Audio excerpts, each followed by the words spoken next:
السلام علیکم ورحمت الله وبرکاتو.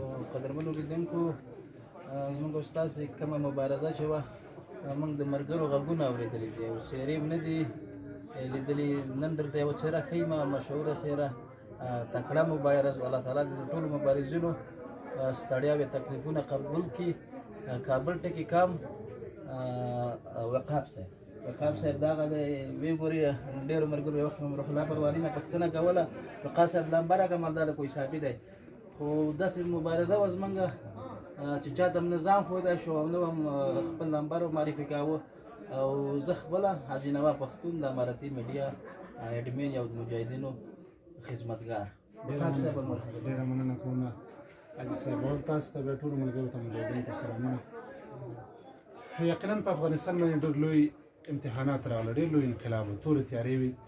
هېڅ چا دا احساس نه شو کولی چې یو وخت به داسې راځي چې امریکا او د هغوی ملګري به په دې هېواد کې ماته خوري او دلته به یو اسلامي نظام راځي. چا دا تصور نه شو کولی. نن موږ سره سپین ږیري ناست دي. دا ټول هغه سپین ږیري دي چې په دغو انقلابونو کې رالوی شول، ان د اخري عمره ورسېدل. زه خپله یو د هغو ځوانانو نه یم چې په همدغه انقلاب کې رالوی شوم، ټول عمر په همدغه انقلاب کې. هېڅ ښه خاطره ما په دې هېواد کې نه ده لیدلې.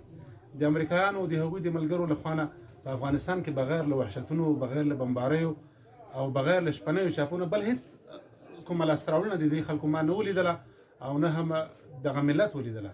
اوس چې امارت اسلامي راغی، طالبان راغلل، نو دا په دوی باندې هم یو ډېر لوی امتحان دی. تر دې پخوا مسلحه مبارزه وه، هر چا دا مبارزه کولی شوله. یو څوک به راجګ شو، په یو سړک کې به یې بم کېښود، ټانک به یې پرې والوځاوه، خلک به یې ووژله، امریکایانو د هغوی ملګري.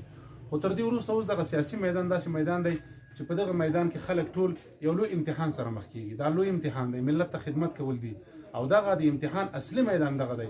نتیجه لاسته راغلې ده، میوه لاسته راغلې ده، بوټی غټ شوی دی. اوس یوازې همدغه حالت دی چې اوس دغه د بوټي کفالت په څه رقم باندې کولی شو. نو د طالبانو د رهبرۍ نه، زعامت نه، له ټولو نه مو غوښتنه همدغه ده چې د ملت خدمت وکړي. د امارت او د هر یو حکومت په شرعي نصوصو کې د هغو مکلفیتونه درې دي: د خلکو د مال ساتل، د خلکو د جان ساتل او د خلکو د ناموس ساتل. هیڅ حکومتونه ملت ته ډوډۍ نه ورکوي، البته د ډوډۍ یوه لاره ورته پیدا کوي. نو مهم همدغه ده چې د خلکو مال وساتلی شي، ځان یې وساتلی شي او د خلکو ناموس وساتلی شي او د خلکو سره د اقتصاد په وده کې لاره ورته مهیا کړلی شي. د طالبانو د عفو پالیسي دا ډېره ښه پالیسي ده. ټول ملت وستایله، ان تر دې نړیوالو هم وستایله.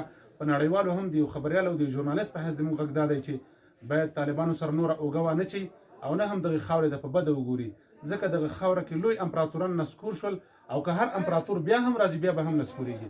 هیله دا ده چې دغه د افغانستان دغې پاکې مقدسې خاورې ته د خلک په بده ونه ګوري. ما سره بل ملګری عطاالله مبارز صاحب د کابل ټکي کام خبریال دی، په خبریالۍ بخش کې مونږ سره کار کوي او سفر د مونږ په کابل و کابل نه ان په باګرام باندې اوس کوهستافي ولسوالۍ ته راغلي وو. دلته کوهستافي ولسوالۍ کې له ملګرو سره، سپین ږیرو قومي مشرانو سره ناست یو او کوشش مو همدغه دی چې دلته والي صاحب هم راغلی دی، عمر صاحب، له هغه سره د دې ولسوالۍ د قمندان امنیې سره مرکه وکړو او له هغې وروسته بیا تاسو ته وړاندې کړو. ډېره مننه.